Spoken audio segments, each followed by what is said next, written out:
সাবেক 3বারের প্রধানমন্ত্রী বেগম খালেদা জিয়ার মাগফিরাতের জন্য আজকে সবাই আমরা ঢাকা যেতে পারি নাই।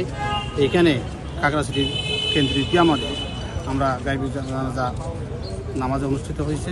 আমরা সেইখানে উপস্থিত হয়ে নামাজ আদায় করছি। আমি সকল বাংলাদেশ সকলের কাছে আবেদন জানাবো ওনার জন্য দোয়া করার। দেশনেত্রী বেগম খালেদা জিয়ার জানাজায় অংশগ্রহণ করেছি। আমি রামগড় থেকে আসছি এখানে। উনি তিনবারের প্রধানমন্ত্রী ছিল, উনি ইন্তেকাল করেছেন। আমরা উনি যেন জান্নাত লাভ করতে পারে সেজন্য দোয়া করছি এবং দেশবাসীর কাছে উদারত আহ্বান জানাবো দেশবাসী যেন ওনার জন্য দোয়া করি।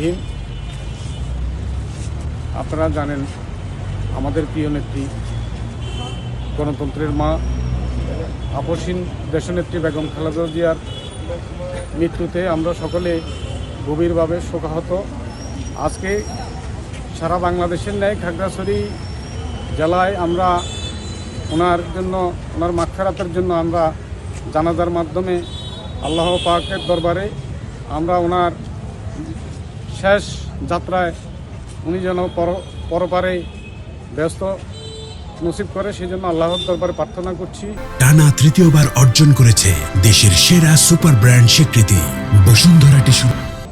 আপনারা সব আমরা দেশনেত্রী বেগম খালেদা জিয়া এবং সাবেক তিনবারের সফল প্রধানমন্ত্রী বেগম খালেদা জিয়ার রূহের মাগফিরাতের জন্য আজকের এই জানাজায় আমরা উপস্থিত হয়েছি এবং আপনারা সবাই দোয়া করবেন দেশনেত্রী বেগম খালেদা জিয়াকে আল্লাহ পাক যেন বেহেশতের সর্বোচ্চ উচ্চ।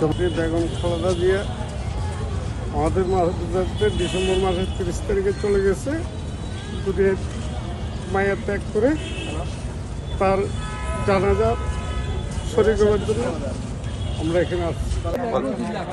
আমরা আজ দেশমাতা বেগম খালেদা জিয়ার জন্য কেন্দ্রীয় কর্মসূচির অংশ হিসাবে সারা বাংলাদেশের ন্যায় আজকে খাগড়াছড়ি ঈদগাহ ময়দানে বেগম খালেদা জিয়ার জন্য গায়েবানা জানাজায় অংশগ্রহণ করলাম। আল্লাহ যেন তার রূহে মাগফিরাত কামনা করে আমরা জানাজা পড়লাম। আল্লাহ তাকে জান্নাতবাসী করুক এবং এই খালেদা জিয়াকে যেন দেশ মাতাকে যেন আমাদের প্রজন্মের উপর প্রজন্ম মনে রাখে তার কীর্তি, তার গুণগানের উপর।